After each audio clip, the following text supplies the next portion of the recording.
corrupt, or maybe even hackers manage to get AIs to like work perfectly or something like that, eventually we're going to hit a point where AIs are actually kind of evil. Like, not all AIs. Here's a really important thing here. Yeah, so that's right. But this is, again, a really important element to make as an argument, is that if AI creates so much wealth inequality because only the wealthy people benefit from the innovations of AI, it means that it's kind of like Monopoly, where people who are really poor and have lost their jobs say, forget this. I just want to tear this whole thing down because I have no chance of winning. I'm so far behind in the game that I just want to riot and protest in the street and tear everything down. Make sense? Yeah. That's the social instability argument. Cool. All right, I'm going to leave you three alone. Leave you two alone, rather. I'll see you back in the main room here relatively soon.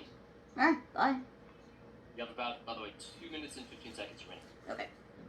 This proves that AI, though seemingly innocent, can often make mistakes and blunders, and it should be taken with extreme caution. Another source, Tech.co, says that self-driving car manufacturer Cruise recalled its entire fleet of autonomous vehicles after a crash that occurred in San Francisco back in October. In total, 950 Cruise cars are being taken off the road in the wake of the incident, proving that AIs are not as infallible and much more dangerous than you might think. Right, a Cruise self-driving vehicle. Yeah, Cruise's company. Right, and that was this past October, by the way, Henry? What? Was that this past October? Yeah. Was it October 2023? Okay, great. Yeah. It was relatively recently. It was just an article in November, which is like super recent. That's too bad for Cruise. All right. Henry, awesome. So you're adding certainly some power to the small business argument that Kathy talked about. I think you're adding largely a defense against Isaac's argument on open source software by basically arguing that even if it is open source, it's very expensive to implement it and to get this sort of stood up within any enterprise. Job loss is critical. We had the argument from 2017 that 5 jobs are gained for every 7 jobs lost. Clearly, that's a net loss equals poverty in theory. The inaccurate results. Cruise or Uber's AI system, certainly important. And then finally, of course, this idea that it can be used as a weapon that was only briefly introduced. I will put that on the board, although that could certainly use some additional development. Everyone, let's go ahead and jump right into would be shaken. A collapse in the U.S. economy would inflict unacceptable damage on the rest of the world. The U.S.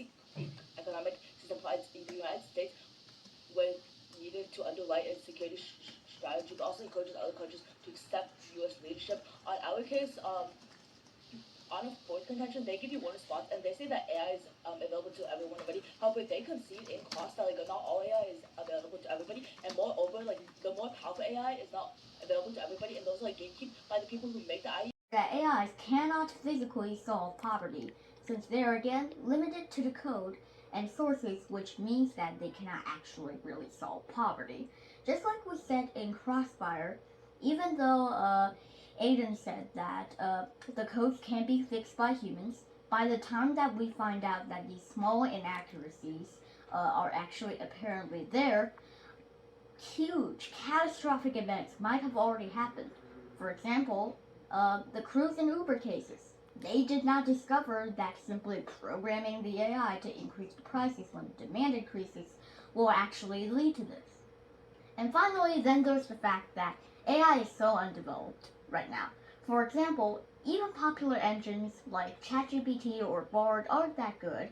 As many people have already found out, they literally cannot really comprehend advanced math and science theories, and are really bad at doing many things, such as simply walking, as many scientists have found out. Finally, while the opposing side has mentioned several times that AI can help in education, I believe that AI is still very untested, and though it can admittedly potentially help with citing sources and perhaps things like that, it might also lead to things like cheating or even giving false knowledge or something like that, which means that it isn't all that perfect after all. Thank you. I'm done. Nice. All right, Henry, a lot of very, very effective arguments there. We'll see how those play out in final focus. Otherwise, give me a moment to write down a few notes here. All right, boom. Isaac, that is you before we are in final focus. Final focus will be 45 seconds for each of you, and the round could hinge on final focus. We'll see how this rebuttal goes. In the meantime, Isaac,